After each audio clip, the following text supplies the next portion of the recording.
Hello, and thank you for joining us today for our special presentation of Stars of Africa, a 2019 wine cruise adventure to Africa, including both a land and river cruise portion.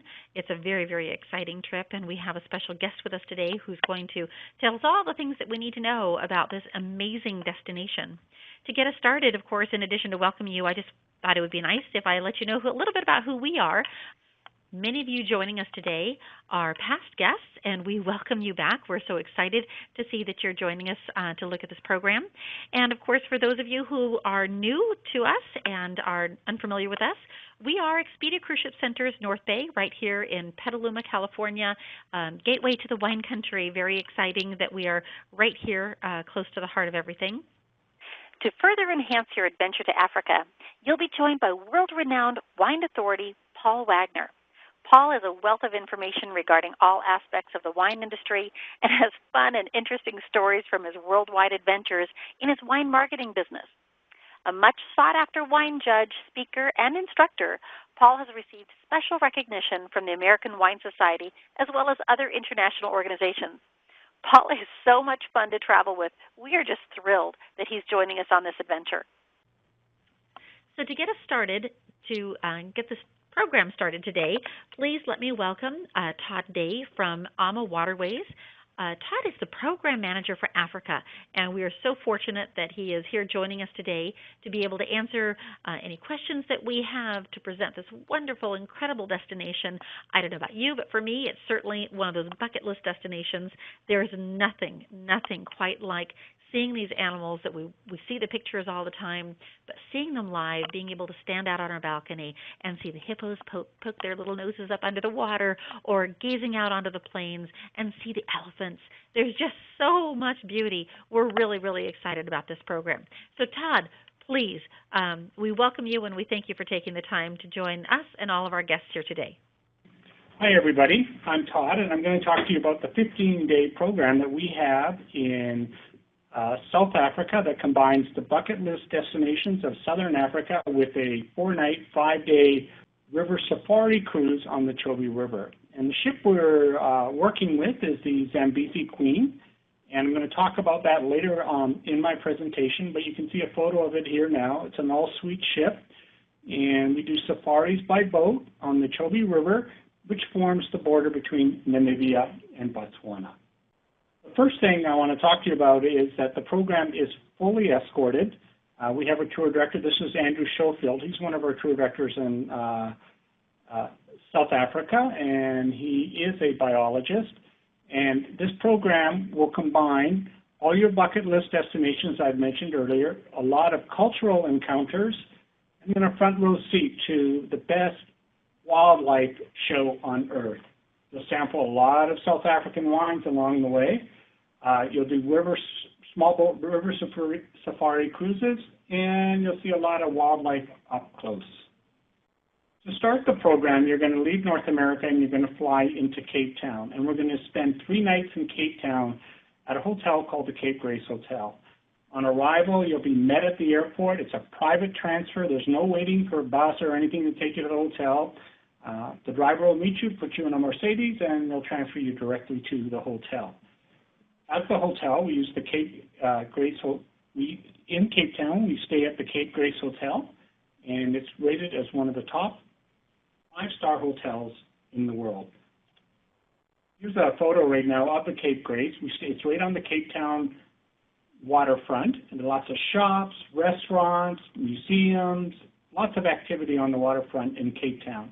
The rooms we use are called luxury rooms, and they all have a view of the harbor. There is a pool, there's a wine bar, there's a whiskey bar in the basement, and as you can see up in the top right-hand corner, the building in the orange and red, that is the Cape Grace Hotel. On the first night at the Cape Grace Hotel, we'll have a cocktail reception, a welcome reception, and on the second day, we're going to head out to the Cape of Good Hope. The Cape of Good Hope, well, they say it's the southernmost point in Africa, but it's not. It's the southernmost southwest point in Africa, and it basically forms the division between the Indian Ocean on one side and the Atlantic Ocean on the other side. Sailors back in the 16th, 17th century, this was their halfway point between Asia and Europe. And so it was a site that became famous. There's a lot of shipwrecks off the Cape of Good Hope also. One of the great things that we do when we head out to the Cape of Good Hope, we're going to stop at a beach called the Boulders Beach. And here, I'll tell you a little story of the African penguin. The African penguin, there was really no African penguins 40 years ago, but some penguins washed up on shore from Antarctica on this beach called Boulders Beach. There was a family of them. And 40 years later, there's about 3,000 penguins on the beach and starting to drift their way up the coast of Western and Eastern Africa. They're evolving very quickly to their new landscape, and they've now been officially called African penguins. One of the great things that we do on the Cape of Good Hope, we'll head out to a seaside town called Kalk Bay, that's K-A-L-K, and we'll have a terrific seafood lunch. And of course, when we have the seafood lunch, wine is always included, South African wine. On the way back from the Cape of Good Hope, we'll stop in the Constantia Valley and we'll visit a winery along the way, and we'll meet one of the owners of the winery and sample some wines. You can see a few photos here of the group visiting the winery in the Constantia Valley. And then on the second day, we're going to head out to Stellenbosch, which is basically one of the famous wine growing areas of South Africa. It's in the Western Cape, and we have a wine specialist. Her name is Katie. You can see her here in the photo, and she'll lead you on your way into Stellenbosch. We'll visit 2 wineries in Stellenbosch. We'll sample wineries. Currently, right now, we're visiting one winery where we have lunch, and the second winery is a organic winery. You can see the groups. We also have a fine and food pairing in the winelands. And then after the winelands, we're going to head up to the Table Mountain. We'll take a cable car up from the base, and you can see the cable car in the photo there. And then actually, it's kind of cool that the cable car circulates round and round and round. And we'll spend about an hour at the top of Table Mountain. From Cape Town, we're going to fly up to Kasane, which is in Botswana. And from Botswana, we're going to cross the border into Namibia and board the Zambezi Queen. Once we get on the Zambezi Queen, we're going to spend 4 nights, 5 days on the ship. It's an all-suite ship. There's 3 different levels of, or 3 standards of accommodation on the ship. We'll do morning and afternoon safaris on smaller boats. We'll visit a local village. We'll also do a day trip into the heart of Chobe National Park. During your downtime, you can go bird watching, fishing, just hanging out on the top deck. There is a small splash pool. And while you're on the ship, complimentary South African wine, local beer, and local spirits is served at any time. And we have free Wi-Fi on board. Granted, this is a very isolated destination, so Wi-Fi can be a bit sporadic. It's usually much better at night than it is during the day. One of the best things about being on the ship is the crew. The crew is local.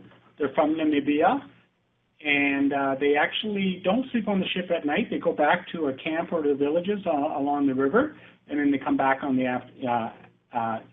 each day at 6 a.m. The captain, the engineer, cruise managers, they all stay aboard the ship. Just wanted to show you some of the crew that we see. They're always smiling, and when people leave the cruise, they say the highlight of the trip, yes, it's supposed to be all the animals, but the crew also rates just up there with the animals. The suites in the Zambezi Queen, they're all air-conditioned, central air. There's 3 levels. They range from 215 square feet up to 300 square feet.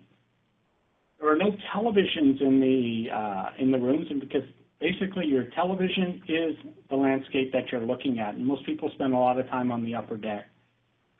You can drink the water on the ship, but usually we just recommend that you drink the bottled water.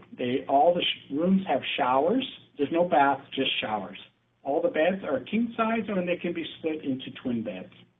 The food is basically great food. The chef is local, and it's mostly African and continental cuisine. So they combine the foods, and the food is pretty much, it'll cater to all tastes. If you're a vegetarian, no problem. If you're gluten-free, no problem. If you don't eat seafood, no problem.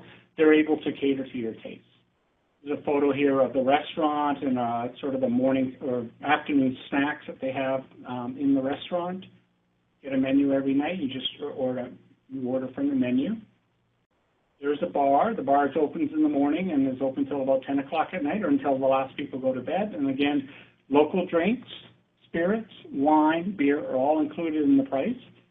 Premium drinks, there is a charge. There's a photo of the lounge. I was just on the ship maybe about 7 weeks ago, and just sitting on the couch and looking out at the scenery and the wild landscape, it's just so relaxing, just amazing. I mean, you feel like you're in a different world, and if you need to calm down, this is the place to go. In the evenings, we do have presentations. We talk about Namibia. We'll talk about the wildlife, different activities each night. It really depends on each group what to talk about.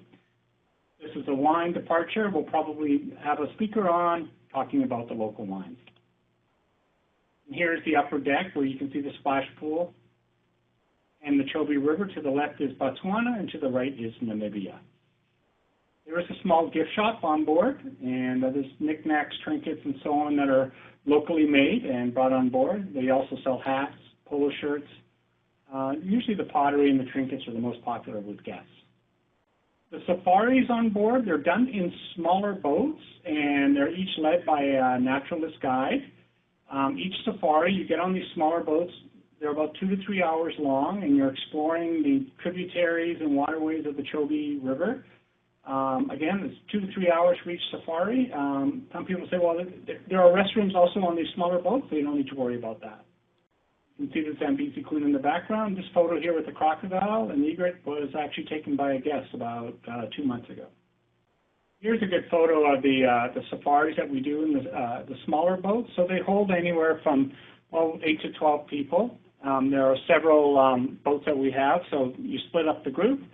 And the idea is that you get up close to the animals, right up to the shoreline. So it's an amazing presentation. You can sit on the top of the roof if you like, and as I said earlier, there is a restroom on each boat, and if you feel like having beer or wine while you're doing your safari, it'll be served. The other photos here are the giraffes, some fishing. I just saw recently on the National Geographic program that the largest, they never knew this in the past, but the largest zebra migration in the world takes place in Chobe National Park. And so you'll see a lot of zebras while you're in Chobe. Here are some of the other wildlife you need: the water buffalo, the hippos, which are the most dangerous animals in the world. Lots of elephants. There are more elephants in Chobe National Park than found anywhere else in the world in terms of density. We'll also visit a local village, and as a Amar Waterways guest, we do contribute to the village to help them. We've donated, we found solar power for the village so they can warm up their water. We've bought little vehicles to send them to school. So it's a good cause to go, and you'll learn more about the life of the local village. Here's a map of the area that we cruise along. This is the Chobe River that I'm circling here. The cruise is not like a cruise in Europe where every night is a new port of call. We cover an area of about 35 square kilometers of the Chobe River, and we're searching different areas of the river during the day. At night, the ship actually ties up to a buoy or a wharf. It can't sail after 6 o'clock at night. And then each day we head out on different safaris. You can see Zambia to the right, Zimbabwe, Botswana, and Namibia, and this is called the Four Corners of Southern Africa. On the cruise, we're going to head about 90 miles to the east, and we're going to go to Victoria Falls, again, another bucket list destination, and we're going to spend 2 nights at Victoria Falls. And again, I should mention, all the hotels that we stay at have Wi-Fi, and it's complimentary.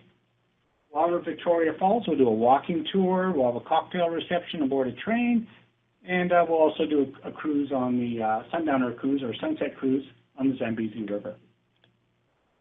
The hotel we stay at is a beautiful Victoria Falls Hotel. It was built back in 1909. It was built for the railway heading through, they were constructing in southern Africa.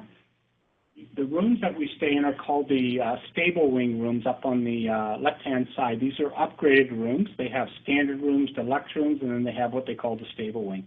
So we're staying in a much higher category. I suppose it was the stable wing where the horses at one time used to stay. The setting of the Victoria Falls Hotel is spectacular. You can see the pool on the left-hand side, and from the courtyard, you can look out over to Victoria Falls Hotel and the bridge. One of the great things that we do while we're in Victoria Falls is that we'll get on an old locomotive steam train, and we'll have a cocktail reception and a wine presentation on the steam train. It's a private car, and we'll head out to the Victoria Falls Bridge. You can see the train on the right-hand side, and this is during sunset. And what's really great is the bridge forms the border between Zambia and Zimbabwe. We're staying on the Zimbabwe side, and we're going to spend a few hours out on the bridge, watch the sun get, and you can actually get off the train and walk on the bridge. We have our wine expert on board the train, and she'll come and do a presentation, different topics about South African wines. We'll also do a walking tour of Victoria Falls. You will get wet, so I always recommend you bring waterproof shoes or sandals, and we'll provide rain ponchos for you. Also, on one of the nights, we'll do a private river cruise on a boat called the Zambezi Royal, and we'll head up and down the Zambezi River, and lots of wildlife in the river, hippos, water buffalo, and we'll have a presentation about David Livingston on board, as well as wine, beer, and local spirits. After the Zambezi River cruise, the sunset cruise, we'll head to the Jungle Junction, which is part of the Victoria Falls Hotel, and we'll watch a presentation given by the locals, and have it's really a beautiful gourmet buffet dinner at the Jungle Junction, which is located again at the Victoria Falls Hotel. From Victoria Falls, we're going to head to Johannesburg, and people say, well, why do you go to Johannesburg? 10, 15, 20 years ago, it was a dangerous city, but the city has come through a renaissance, and probably in the last 7 to 9 years and so, the city has changed, and it's got a thriving downtown area now, an art scene, and restaurants. So we used to spend one night in Johannesburg, but the guests kept asking we need another night, so now we do 2 nights in Johannesburg. We stay at a beautiful hotel called the Fairlawns Boutique Hotel. It's an all-suite hotel. Every room has a different design. You can see the outside of the hotel on the bottom left-hand side. The restaurant, we have a beautiful dinner in the restaurant. The lobby has a piano. The hotel is in a park-like setting in a Stanton neighborhood of Johannesburg. And the hotel also has the highest-rated spa in Johannesburg. So in Johannesburg, what we're going to do is head downtown and see the downtown area of Johannesburg, where the art scene is now thriving. And from there, we're going to head out to Soweto. And Soweto is a township in, it stands for Southwest Town, or Sowetos. And it's a township that saw the uprising for the apartheid back in the 80s and 90s. And we're going to visit a youth program, community center, and school. And the fellow up there on the right-hand side, I met him a couple of years ago when I was looking for something to do and with our groups in Soweto. And as I was speaking to him, he was telling me how he's running the program and, where he raises his, money and what he's doing for the children and stuff. And he said, after an hour, I've got to run. I go, where are you going? He goes, I'm flying to Atlanta. And I go, why are you going to Atlanta? He goes, well, I've never been on a plane, but I'm nominated for CNN Hero of the Year Award. So he left, he flew to Atlanta. He didn't win, but it was a thrill for him to even get on an airplane. I asked him if there's anything we could really donate to the school or to the community center. He goes, what we need are like umbrellas, and so kids go to school when it's raining, otherwise they stay home, and black shoes for the uniforms. From Soweto, we'll head over to Alina, and Alina, again, this is in a local restaurant it's not a restaurant, it's her home. And she converted her garage into a local restaurant. She's become her own businesswoman. And so she'll serve a home-cooked meal in the garage that she's renovated into a restaurant. And her husband comes out and he plays the guitar. It's pretty authentic, and it's good to see the entrepreneurship going on in Soweto. From Johannesburg, we're going to head out to Kruger National Park. We fly to Kruger Park. It's about an hour outside of Johannesburg. And we're going to spend 3 nights out there doing a morning and afternoon safari, we stay in 2 luxury lodges. And you have a choice of which lodge you want to stay in. And I'll tell you a little bit about these lodges in 1 second here. There are 2 lodges, Tinswalo Safari Lodge or Makiani Game Lodge. Both of them are 5-star luxury suites. You have morning and afternoon safaris. Every seat in safari vehicles is a window seat. All your meals are included. All your drinks are included. Complimentary Wi-Fi. And the lodges are in private reserve, so the likelihood of ever seeing any other safari vehicles is not high. The first lodge I'll show you is the Tinswalo Safari Lodge, and it actually has 6 suites and then a 2-bedroom suite. Each suite has a private plunge pool. They're not heated. The suites are about 750 square feet inside. Again, morning and afternoon safaris. All your meals are included. Your Wi-Fi is included. It's very small and intimate, and the lodge overlooks a dry riverbed, but when it rains, the animals come down to the river. And if you look in the bottom left-hand side, you can see after a recent rain, the elephants have come up to the lodge. At Makiani Game Lodge, the lodge has 7 suites. They're oversized suites. They're about 1,500 square feet as opposed to 750 square feet at Tinswalo. The difference is these suites don't have private plunge pools, and a lot of people want their own private pool. However, there is a pool up at the main lodge, and you can see that in the bottom left-hand side, and it overlooks an open field, and at the other side of that open field is a water pool full of hippos. So if you're having breakfast or dinner and so on, often you'll hear the hippos grunting in the background. The flights that we use within South Africa are all on jet airlines or jet planes, South African Airways, South African Express. They're not small bush planes. The maximum luggage you can bring on board is 44 pounds, and if you go over 44 pounds, then they'll charge you extra. The flights between all the cities are not long, anywhere from 1.5 to 2 hours. So that's it for my presentation for South Africa. It's a once-in-a-lifetime trip, and probably it'll be the only time you head down there. So it's hopefully you'll take advantage of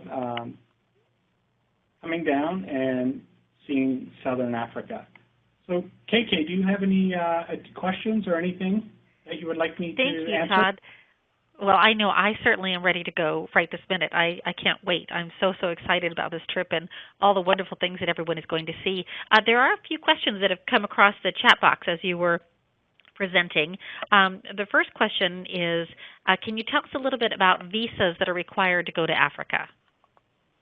Good question. So, yes, you do need a visa for the country of Zimbabwe. However, you get the visa at the border. You don't have to get it in advance. The whole group will get it at the border. The cost of the visa for U.S. citizens is $30, and for Canadian citizens, it's $75.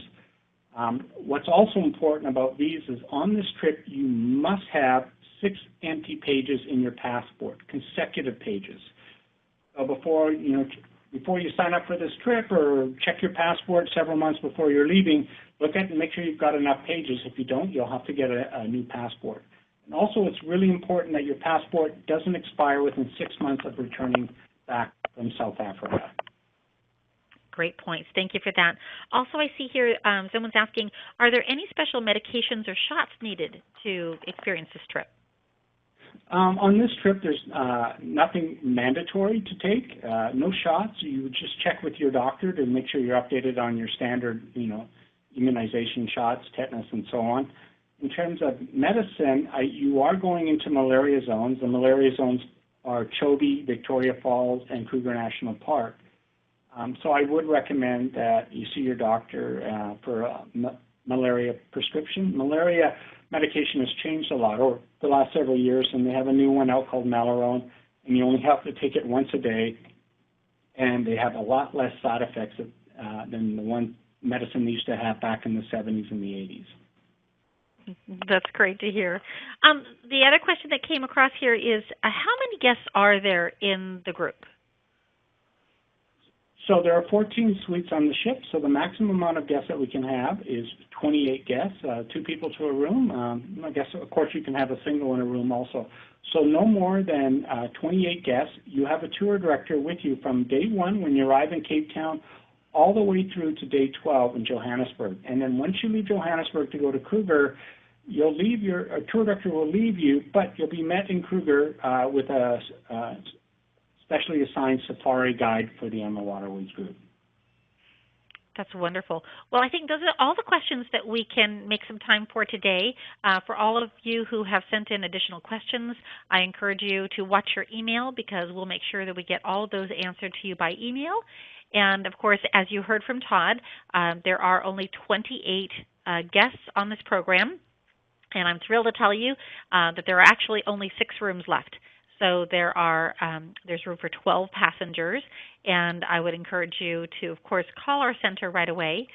Well, thank you again, Todd, and thanks to all of you who have placed all those questions. There are some great questions in the chat box, so we're going to make sure that we review all of those. And, of course, it's really important to us, too, that you know who you're working with. As I mentioned at the very beginning, I also want to let you know that there's a whole team of professionals that you're going to be working with. So when you call us, you're going to talk to our exclusive wine team. And our wine team, they are true travel professionals who are able to assist you with any aspect of your vacation planning. Most importantly, we want to make sure that you don't get left behind. There are only 6 staterooms still available on this exclusive program. And, of course, they will sell quickly. So to make sure that you are not left behind, please give us a call. You can either call or email us. The telephone number, of course, is toll-free 1-877-651-7447 or wineclub@cruiseshipcenters.com. Either way, please make sure to mention that you were here on this program with us today called The Stars of Africa. And that way we'll make sure that one of our wine crew specialists answers any questions that you have and checks availability on the staterooms that are still remaining. So again, we look forward to assisting you. We want to thank you from all of us at Expedia Wine Club Cruises. May you sip, savor, and explore with wine in hand and in heart. Thank you again for joining us. We look forward to speaking with you and assisting you with your wine adventures.